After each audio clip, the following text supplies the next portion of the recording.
Bismillahirrahmanirrahim. Assalamualaikum warahmatullahi wabarakatuh.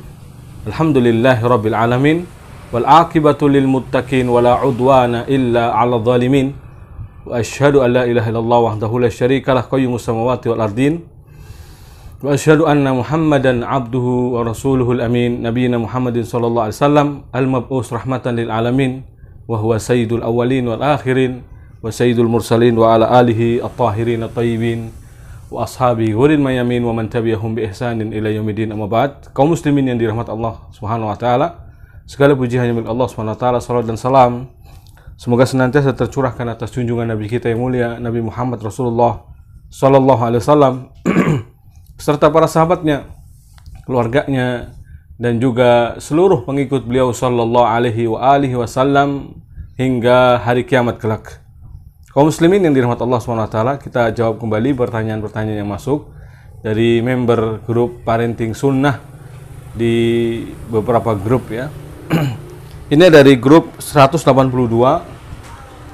dari Ibu Rahma di Bekasi ya. Bismillah, apakah pahala bagi seorang istri yang ikut bekerja untuk menambah pemasukan keluarga? Mungkin maksudnya apakah berpahala ya bagi seorang istri yang ikut bekerja untuk menambah pemasukan keluarga, bukan sebagai pencari nafkah utama, namun melengkapi agar tidak kurang, sementara istri menyisihkan sebagian uangnya untuk biaya anak-anak, les, dan memenuhi kebutuhan yang lain tanpa sepengetahuan suami. Hal ini dilakukan karena suami mulai pilih kasih dalam memberi antara untuk anaknya dan antara untuk anak dan istri. Apakah pahala atau dosa yang akan didapat? Apakah berkah pendapatan istri yang disisihkan untuk anak-anaknya, atau bahkan membawa sia-sia bahkan kegagalan? Bagaimana sebaiknya? Syukron. Alhamdulillah wassalatu wassalam ala Rasulillah wa ala alihi wa ashabihi wa man tabi'ahum bihudah ila yaumil qiyamah ma ba'd. Ibu Rahma yang dirahmati Allah Subhanahu wa taala dan juga kaum muslimin dan muslimat dimanapun Anda berada yang semoga senantiasa dirahmati Allah Subhanahu wa taala. Kita perlu tahu di sini sebenarnya terkait tentang seorang istri bekerja itu ada pembahasannya tersendiri. Makanya ada khilaf di kalangan ulama, ada khilaf di kalangan ulama ya, apakah istri boleh bekerja yakni meskipun untuk menambah kebutuhan suami ya yang kurang, ya, meskipun kecil-kecilan ya, ataukah tidak boleh. Ada ulama yang berpendapat bahwa jika dia menyita waktu dari pekerjaan utamanya sebagai ibu rumah tangga, mendidik anak-anaknya, maka sebagian ulama menganggap bahwa dia harus memberikan hartanya untuk suaminya. Karena sebenarnya itu adalah waktunya, adalah waktu untuk dia mendidik, waktunya untuk dia bersama suami dan anak-anaknya. Ketika itu diambil, maka berarti sama saja aslinya adalah waktunya suami dan anak-anaknya. Ya. Maka dia wajib untuk mengeluarkannya atau istilahnya mengembalikannya kepada suaminya. Kemudian ada yang berpendapat bahwa adapun jika ya di luar waktu atau tadi pendapat yang tadi masih mengatakan jika di luar waktu maka ya dia harus tetap berusaha keras menjaga kewajibannya sebagai seorang istri dan ibu, manajer rumah tangganya ya. Ada juga yang mengatakan bahwa kalau dia sudah sanggup untuk menjaga kewajibannya ya, melaksanakan kewajibannya sebagai ibu, sebagai pendidik dan juga sebagai istri dari suaminya ya, maka ya dia boleh bekerja untuk menambahi ya dengan izin suaminya tentunya dalam pekerjaan yang halal, yang berkah, yang thayyibah ya, maka sah-sah saja dan dia tidak perlu memberikan kepada suaminya. Artinya tidak perlu mengembalikan itu semua kepada suaminya, wallahu alam. Tapi menurut kami pendapat yang kuat adalah bahwa jika diizinkan oleh suaminya untuk bekerja ya, lalu dia pun masih mampu untuk melaksanakan kewajibannya sebagai ibu, sebagai pendidik, sebagai ya, manajer rumah tangganya, dan juga sekaligus sebagai istri bagi suaminya, ya, maka jika dia menambah dengan bekerja di luar pekerjaannya sebagai itu semua, ya, artinya dengan mencari nafkah untuk menambah-nambah, ya, maka tidak masalah, ya, tanpa meskipun harus memberikan kewajiban kepada suaminya, ya, itu jika dia sudah betul-betul berusaha keras, ya, menjaga kewajibannya. Namun, sama juga meskipun mungkin ada banyak kewajibannya akhirnya terbengkalai dan seterusnya, tetapi tentunya di sini, ya, kami tetap memandangnya bahwa dia tetap boleh memakan haknya, ya, tidak perlu diberikan kepada suaminya, tetapi tentu di sini ada khalal, ada kekeliruan, ada kesalahan, ada sesuatu yang harus dia, ya, tentunya berdosa karena meninggalkan kewajibannya. Kewajiban sebagai ibu, kewajiban sebagai istri bagi suaminya, dan kewajiban sebagai pendidik anak-anaknya, manajer rumah tangga suaminya, ya. Lihat, di sini ma'asyiral muslimin tidak ringan. Artinya kalau ingin menambah penghasilan, pekerjaan dan seterusnya, baik dengan izin suami atau tentunya wajib dengan izin suaminya, ya, itu tetap harus diperhatikan adalah poin yang ini justru, yaitu kewajiban dia sebagai ibu rumah tangga, kewajiban dia sebagai manajer rumah tangga suaminya, kewajiban dia sebagai pendidik anak-anaknya, kewajiban dia sebagai istri bagi suaminya. Maka tidak ringan, ya. Sebenarnya mereka orang-orang yang menambah pekerjaan seperti ini memperberat diri. La yukallifullahu nafsan illa wus'aha. Allah tidak membebani jiwa kecuali sesuai dengan kesanggupannya. Justru dia takalluf, membebani diri. Dan rezeki Allah tidak akan berkurang. Baik dicari oleh satu orang, suaminya saja, ya hasilnya segitu. Ataupun dicari oleh suami istri, ya kayak dipecah saja. Tinggal dipecah saja, ya. Maka ini yang perlu diyakini, yang diimani ma'asyiral muslimin. Rezeki yang Allah berikan tidak akan tertukar, tidak akan berkurang dengan sebab ini dan sebab, ya, artinya karena suami saja yang kerja kemudian kecil hasil, tidak mungkin. Karena memang hasilnya segitu, rezekinya segitu. Justru karena istrinya ikut bekerja, maka otomatis, ya, penghasilan suaminya jadi berkurang. Bahkan banyak hari ini, kita katakan hari ini, suami-suami yang nganggur, bapak kepala rumah tangga atau kepala rumah tangga yang nganggur, tidak punya pekerjaan, karena sekarang istri-istrinya ada di pabrik, istri-istrinya ada di perusahaan, istri-istrinya ada di jalan, istri-istrinya ada di mana-mana, ya. Maka ini muskilah besar. Pendidikan menjadi hancur, maka tanggung jawab siapa? Ya, pendidikan semakin runyam, ya, karena dididik oleh pembantunya, dididik oleh orang lain yang tidak berhak sama sekali untuk mendidiknya, bahkan bisa jadi tidak wajib baginya mendidiknya. Atau bahkan kadang diserahkan ke mertuanya atau ibu kandungnya sendiri atau bapak kandungnya sendiri sekalipun, sama saja.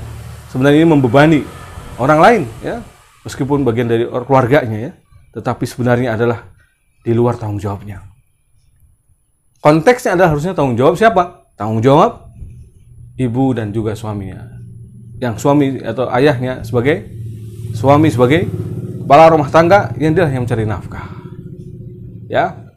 Maka biidznillah, dengan izin Allah SWT, jika ini yang dilakukan, ibu di rumah tenang mendidik anak-anaknya, ya, membantu suaminya mengajari anak-anaknya, ini akan berkah rezekinya. Karena suami di luar tenang dengan pekerjaan yang halal, di dalam ditinggal di rumah pun, di rumahnya ditinggal dalam kondisi aman, ya. Tapi jika kondisinya demikian, ibu, ya, seperti yang ditanyakan ibu, dan tentu maksudnya sudah diizinkan suaminya, ya, memang benar-benar dalam kondisi kekurangan, ya, sebagai penambah-nambah saja, ya, dan sikap tadi yang dikatakan kurang atau tidak adil, ini mungkin hanya cara pandang saja, ya, kadang persepsi orang. Padahal bisa jadi suaminya sudah berusaha keras untuk adil, untuk benar-benar memberikan sesuai kemampuannya, karena la yukallifullahu nafsan illa wus'aha. Dia mungkin sudah memberikan sesuai kemampuannya. Tapi andaikan benar apa yang dikatakannya, ya, di sini ibu, ya, untuk tambahan biaya les dan seterusnya tanpa sepengetahuan, maka jika benar-benar bekerjanya atau mencari tambahannya itu diizinkan oleh suaminya tanpa mengurangi sebagai kewajiban sebagai ibu dan seterusnya tadi yang saya sebutkan, maka insya Allah tidak masalah ya. Dan itu bagian dari sedekah Anda kepada anak Anda, karena Anda tidak dibebani untuk menafkahi anak Anda. Ya, yang dibebani memberikan nafkah adalah suami. Tapi kalau Anda mau membantunya, maka itu adalah sedekah. Sebagaimana hadis yang kita sebutkan dari hadis Abdullah bin Mas'ud, yang istrinya sendiri justru akhirnya memberi nafkah atau memberikan sedekahnya kepada Abdullah bin Mas'ud dan anaknya. Ya, taib. Jadi tentunya berpahala ya. Jika syarat-syarat yang kita kemukakan tadi ada, seperti dengan diberi istilahnya melakukan kewajibannya sebagai ibu dan sudah dipenuhi semuanya, tetap tanpa mengurangi itu semua, maka insya Allah berpahala. Ya. Jadi hadis yang memberikan sedekah itu kan kekayaan di sini, kekayaan yang memang mungkin dibelikan suaminya, misalkan perhiasan atau yang dia simpan dulu dari orang tuanya ya, kemudian disedekahkan. Adapun dari hasil pekerjaannya tidak disebutkan ya. Tidak di dalam hadis itu konteksnya. Mungkin ada tapi dalam hadis yang lainnya. Tapi dalam hadis yang dimaksud Abdullah bin Mas'ud radhiyallahu ta'ala anhu itu adalah konteksnya adalah harta istri yang murni milik istri, haknya istri maksudnya, kemudian dibelanjakan untuk disedekahkan karena ingin mendekatkan diri kepada Allah dan Rasulnya sholawatullahi rabbi wassalamu alaihi. Nah, jadi sebaiknya yang paling tepat adalah pertama, pastikan kewajiban Anda sudah ditunaikan dengan baik. Yang kedua, minta izin dari suami Anda untuk menambah seperti itu. Jangan-jangan dia tersinggung dengan Anda menambah pekerjaan ya, karena tidak mau istrinya keluar rumah dan seterusnya. Meskipun ada banyak cara tidak keluar rumah seperti jual beli online dan seterusnya, tapi tetap saja ya, mungkin akan mengantarkan barangnya ke ini dan JNE dan seterusnya, ke istilahnya alat armada transportasi dan seterusnya untuk kirim barang ya dan seterusnya, maka tetap akan keluar rumah. Maka ini cuma harus izin suaminya ya. Taib. Kemudian ada Ibu Rohana Ummu Syarifah di Kulon Progo, Yogyakarta. Memberi nafkah kepada anak istri adalah wajib bagi suami. Lalu bagaimana jika seorang suami yang mementingkan atau mengutamakan berbakti kepada orang tuanya daripada anak, ya, daripada kepada anaknya, daripada berusaha untuk mencari nafkah untuk anak istrinya. Sedangkan posisi kami berjualan warung, yang alhamdulillah bisa untuk modal kembali dan belanja kebutuhan sehari-hari seperti membeli sayur dan seterusnya. Sedangkan posisi putri kami satu ada di pondok dan satu sekolah di swasta yang butuh biaya yang tidak sedikit. Jadi biaya besar ya. Mohon solusinya Ustaz. Nah, alhamdulillah wassalatu wassalam ala Rasulillah wa alihi wa sahbihi wa man tabi'ahum bihuda ila yaumil qiyamah amma ba'd. Nah, kewajiban memberi nafkah kewajiban suami seperti yang kita sudah sebutkan ya. Maka jika pertanyaan yang dimaksud adalah suami atau ayah ya, suami maksudnya di sini yang mementingkan orang tuanya, tapi jika benar-benar mementingkan orang tuanya tanpa menelantarkan anaknya, maka ini yang benar ya. Karena suami itu wajib berbaktinya adalah yang pertama kepada orang tuanya, baru setelah itu dia memberikan kebaikannya ya, nafkah kepada anak dan istrinya. Kepada anak dan istrinya. Jadi kewajiban dia tetap yaitu untuk berbakti kepada orang tua. Justru kalau ada seperti harus didukung. Karena ini bisa jadi justru amalan yang mungkin bisa jadi amal terbaik bagi suami Anda untuk mendapatkan surga. Rasul sallallahu alaihi wasallam pernah bersabda, "Rogima anfu rajulin. Rogima anfu rajulin summa rogima anfu rajulin." Celaka seorang dan celakalah seorang man adraka abawaihi au ahaduhuma au kilaihima falam yadkhul jannah. Yang mendapati kedua orang tuanya, salah satu atau keduanya, tapi tidak menyebabkan dia masuk surga. Maka celaka seorang seperti ini. Maka ini amal yang utama ya, berbakti kepada orang tua selagi mereka masih hidup.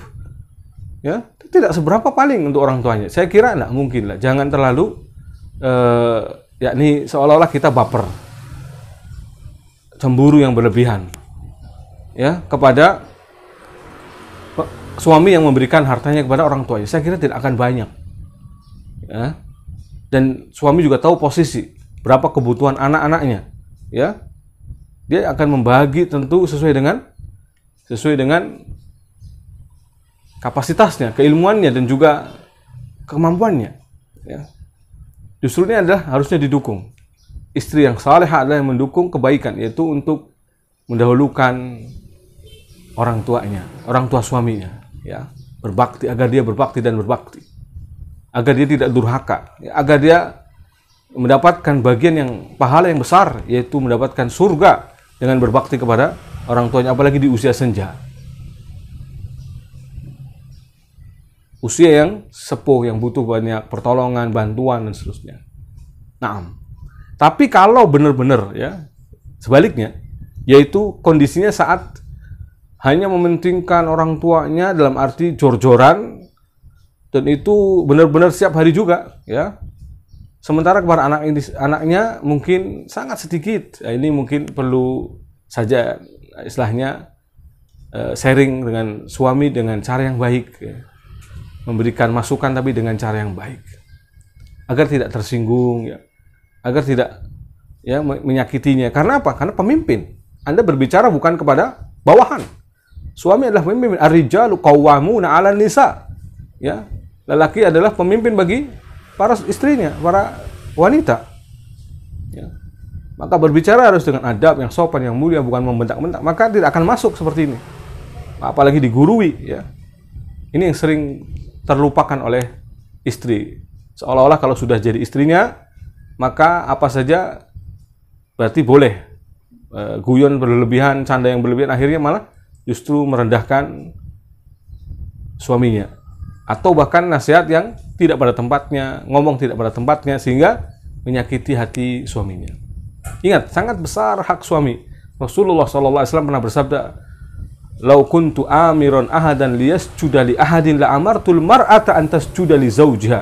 Andaikan aku boleh memerintahkan orang lain untuk sujud pada orang lain, niscaya aku perintahkan seorang istri untuk sujud pada suaminya.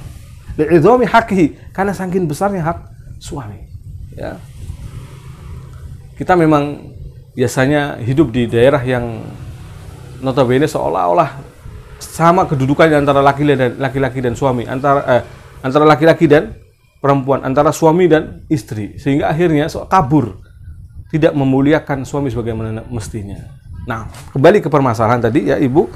Jadi saya kira jika proporsional ya, tetap mengutamakan orang tuanya tapi tidak mengabaikan anak-anaknya, meskipun seberapapun diberikannya haknya, adalah tinggal kita kembali qanaah atau tidak, menerima dengan pemberian suami. Ya, qanaah ini yang penting, nilainya mahal harganya ya.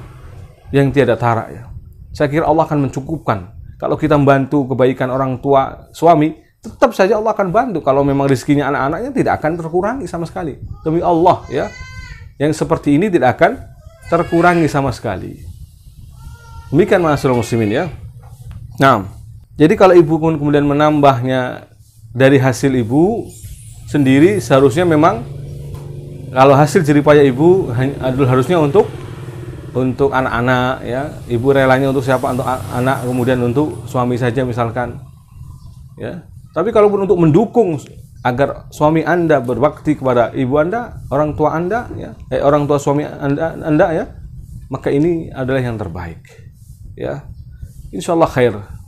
Allah akan ganti yang lebih baik. Allah akan tambahkan, mana qasamalun min shadaqatin. Harta tidak akan pernah berkurang dengan sebab sedekah. Ya. Harta tidak akan berkurang dengan sebab, justru akan bertambah dan bertambah. Yakin itu dari Allah SWT. Janji dari Allah dan Rasulnya ya. Allah berfirman, "Anfik unfik alaik." Nafkahkanlah, bersedekahlah ya. Infaklah. Aku akan berinfak kepadamu, kata Allah dalam hadis qudsi. Anfik unfik alaik. Ya. Nah, artinya di sini penting kiranya untuk kita memiliki percaya dengan apa yang dilakukan suami ya. Kemudian kalaupun memang benar-benar andaikan keliru dalam pembagiannya ya, maka ini bisa sharing. Mungkin Anda taunya begini ya. Coba mungkin suami punya ilmu lain ya. maksudnya mengetahui dalil lain yang bisa menjadi hujah baginya dalam melakukan itu, ya. Anda coba tabayun dengan baik, ya, baik-baik, karena ini rumah tangga, jangan sampai retak hanya karena sepele seperti ini, hanya karena ya ini padahal adalah ini amal utama yang harusnya justru kita berlomba-lomba untuk membantunya. Nah, kemudian wallahu a'lam bishawab, ya. Kemudian ma'asyiral muslimin, dari Ibu Feriska di Bandung, bagaimana menyikapi anak ikhwan atau anak laki-laki usia 9 tahun jika diajak untuk bersegera sholat atau murojaah, suka menunda-nunda, sering dinasihati tapi masih belum berubah. Bagaimana cara yang tepat dalam menasihati anak, ya, agar mudah dipahami atau mau mengamalkan? Kemudian yang kedua, bagaimana menyikapi anak ikhwan 6 tahun laki-laki yang tantrum, yang jika dilarang melakukan sesuatu yang dirasa berbahaya? Yang pertama dulu, ya. Alhamdulillah wassalatu wassalamu ala rasulillah wa ba'd. Menyikapi anak yang ya ini 9 tahun diajak segera sholat atau murojaah, suka menunda-nunda dan seterusnya. Ini memang karakter anak-anak, ya. Mereka akan selalu menunda-nunda amalan, ya. Maka di sini butuh contoh langsung biasanya. Yang paling mudah menyuruh mereka itu contoh langsung. Ketika suruh murojaah, kita juga ikut murojaah, di situ duduk bareng bersama mereka. Ketika kita mengajarkan sholat, ya sholat, ya. Kalau ibu, ya, dengan anak putrinya mungkin bisa duduk bareng. Kalau ini ikhwan, maka suami Anda yang harus mencontohkan, diajak ke masjid, itu paling mudah, ya. Kalau hanya sekedar disuruh, ya, ribuan kali istilahnya, bahasa kita, ya, kasarnya, pun agak sulit, ya. Tapi kita harus berikan motivasi. Mungkin tentang pahala sholat, amalan pahala sholat, ya, setahu kita, ya, sepengetahuan kita. Atau carikan teman-temannya bermain yang sama-sama juga rajin sholat, meskipun dia masih anak-anak 9 tahun sebayaknya, tetapi rajin ibadah, rajin sholat, suka mudah dalam memurojaah hafalannya, bahkan semangat. Karena kadang komunitas kecil-kecil seperti anak-anak kecil seperti ini sangat memberikan motivasi, ya, memberikan peran penting istilahnya dalam membangkitkan semangat mereka, ya, dalam beramal, ya, membaca Quran, sholat dan seterusnya, amal amaliyah yang sehari-hari. Butuh adanya dukungan juga dari orang tuanya, dari ayahnya. Mungkin sebelum berangkat ngomong dulu, kalau ini ibu di rumah sendirian, sedangkan ayahnya mau berangkat, harus pesan dulu misalkan, nanti jangan lupa sholat. Jadi pesan-pesan seperti ini kelihatan sepele tetapi membekas, ya. Wallahu a'lam bishawab. Adapun anak yang tantrum, ini sebabnya mungkin misalkan jika gadget dan lainnya, maka jauhkan aja semua, totalitas jauhkan. Insya Allah kalau sudah menjauh dari ini, sudah bisa seminggu, 2 minggu, 3 minggu, sebulan, aman, ya. Dia tidak akan lagi terjadi seperti ini, ya. Karena memang sebab apa istilahnya? Karena memang apa istilahnya? Hal-hal seperti ini bisa menjadikan dia tantrum, sebagaimana dalam banyak penjelasan para ahli, ya. Wallahu a'lam bishawab, tapi bisa ditanyakan pula mungkin kepada ahli yang lainnya. Wallahu taala wa a'lam bishawab. Kemudian di sini ada Hamidah Ummu Atifah Bogor. Pada usia berapakah anak dibolehkan menerima hukuman dari kesalahannya, misal karena dia tidak jujur atau berkelahi dengan saudara atau temannya? Sebenarnya, ya, kalau dalam bab sholat memang usia 10 tahun, ya, dalam bab sholat. Mungkin kita bisa kiaskan dengan ini, ya. Di usia segini lah baru kita ada hukuman, dan hukumannya pun sebenarnya tidak melukainya. Hukuman dalam arti pukulan, ya. Hukuman yang lain seperti hanya sekedar teguran, ya, dikurangi uang jajan, ya. Jadi hukuman-hukuman yang sifatnya kebijakan orang tuanya ibaratnya, ya. Maka ini bisa bahkan mungkin dari sejak usia mumayyiz, sejak mulai dia paham omongan kita, bisa menjawab omongan kita, mumayyiz, dia bisa membedakan. Itu 7 tahun, ya. Bahkan kadang anak 5 tahun diberi pengertian sudah mulai bisa sebagian, ya. Sebagian anak, tidak semua tentunya, ya. Sudah bisa diberikan pengertian tentang kalau kamu melakukan seperti ini, ya, nanti ada hukumannya, ya. Tapi hukuman di sini semuanya harus mendidik, ya. Mendidik dan bukan untuk memuntahkan marah kita, bukan untuk melampiaskan marah kita ya, tapi sebagai bentuk kasih sayang kita kepada mereka. Jadi jangan sampai masih kecil ya sudah dicambuk misalkan, padahal yang 10 tahun aja baru dicambuk dalam Islam. Jadi sebelum itu nggak boleh dicambuk. Ada hukuman lain tapi bukan sampai cambuk. Baik. Bagaimana cara agar konsekuen dalam menerapkan amalan soleh yang rutin kepada anak-anak di bawah 7 tahun dan di atas 7 tahun? Contoh intinya ya. Contoh intinya itu teladan dari kita. Jadi kalau kitanya nggak konsekuen dalam memotivasi mereka setiap harinya, ya mereka akan luntur juga. Hari ini kita teriak-teriak keras, misalkan, maksudnya motivasi mereka, ayo anak-anak belajar, ayo belajar, ayo belajar, ayo semangat ini, tapi besoknya kendor, kita tidak begitu lagi. Ya anak-anak itu harus selalu diingatkan, nggak bisa. Kemudian sehari, kemudian besoknya akan otomatis seperti sistem yang bekerja sendiri, tidak bisa. Ya, kecuali di sebuah lembaga yang sistemnya sudah jalan, sebuah pesantren yang sistemnya sudah jalan, sudah ada istilahnya bagian ini, bagian itu yang mengatasinya. Ya ini akan jalan sendiri masing-masing. Terus bisa ya setelah bangun tidur ini fungsinya, tugasnya ini, tugasnya ini, tugasnya ini. Akan ada yang istilahnya motivasi, ngoprak-ngoprak ya biar semangat. Nah, permasalahannya kalau di rumah kita sekali ngomong kemudian besoknya mau berubah langsung begitu lagi, nggak mungkin. Harus terus. Anak-anak itu begitu kan? Ya. Jadi kita harus sabar ya, terus-menerus dalam memberikan motivasi. Contoh ya. Jangan sampai kita memberikan contoh yang sebaliknya. Arun alaika idza fa'alta azim. Nah. Kemudian yang kelima, Ummu Hanan dari Pekalongan. Ustadz, bagaimana menumbuhkan kembali semangat anak dalam menuntut ilmu syar'i dan membangkitkan kembali semangat menghafal Quran setelah mengalami trauma di pesantren? Orang-orang yang trauma dari sebuah lembaga pendidikan atau pesantren, mungkin dia perlu enjoy dulu dengan dunia anak-anak dia. Ya, khususnya yang masih kanak-kanak atau masih 12 tahun ke bawah atau sebelum balik ke tepatnya ya, 14 tahun ke bawah. Mungkin mereka bisa dipuaskan dengan dunia mereka dalam arti yang positif, yang baik, yang tidak haram, ya, yang tidak berbau permusuhan, perbuatan dosa dan seterusnya. Kemudian jika ya sudah mulai membaik kondisinya, tinggal motivasi tambahan istilahnya, tinggal dicambuk sedikit, yakni semangatnya, bukan dicambuk orangnya ya, dicambuk semangatnya agar dia melejit kembali semangatnya, itu dengan cara tadi seperti yang sebenarnya kayak pertanyaan-pertanyaan yang tadi ya, diciptakan komunitas ya, anak-anak yang baik, yang suka ngaji, yang suka menghafal Quran, murojaah, ini dikumpulkan ya, karena anak kalau tumbuh sendiri semangatnya agak sulit ya. Ada tapi satu dua ya. Tapi kalau secara umum maka biasanya perlu ada komunitas, perlu ada teman-temannya yang menjadikan semangat. Mungkin ada grup WA anak-anak tapi dipantau orang tuanya ya. Yakni ustadz atau siapa yang memberikan motivasi agar ini grup ya kita murojaah. Siapa giliran hari ini ya, atau hari ini kita akan murojaah apa? Nah, seolah-olah ini sebagai grup biasa tapi memberikan semangat, grup WhatsApp dan seterusnya ya, tapi memberikan semangat ya.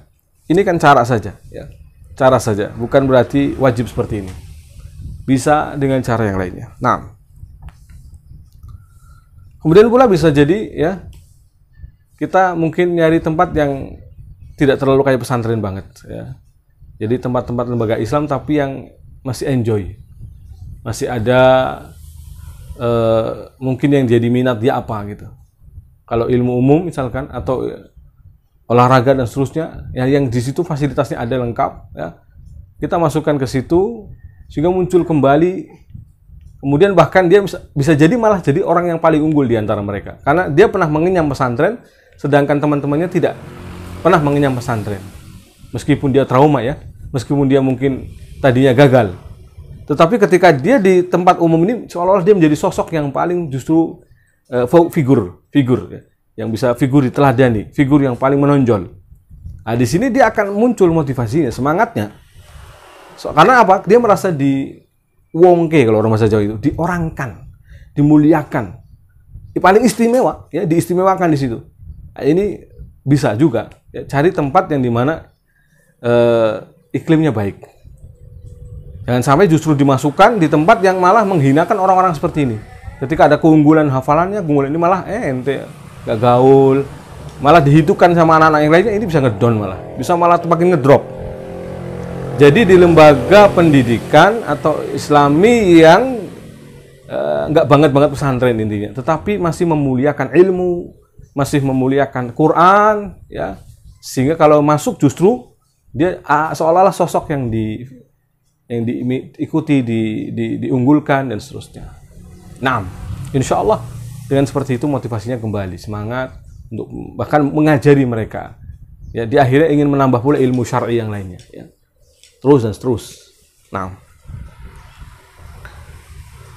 demikian kaum muslimin yang dirahmati Allah Subhanahu wa taala. Wallahu taala wa alam bisawab. Ini yang bisa kami jawab dari beberapa pertanyaan yang masuk, dan saya kira cukup, ya. Semoga Allah Subhanahu wa taala memberikan taufiknya kepada kita semua. Semoga Allah Subhanahu wa taala merahmati kita, memudahkan kita untuk amaliyah tarbawiyah ini, pendidik, ya. Sebagai pendidik, siapapun kita adalah pendidik, maka semoga Allah membantu kita di dalam mengemban amanah yang sangat berat ini, amanah yang mulia ini, dan amanah yang besar ini. Wallahu ta'ala wa alam bisawab. Al-afu minkum. Wa sallallahu ala nabiyyina Muhammad wa alihi wa sahbihi ajma'in. Subhanakallahumma wa bihamdik asyhadu an la ilaha illa anta astaghfiruka wa atubu ilaik. Wassalamualaikum warahmatullahi wabarakatuh.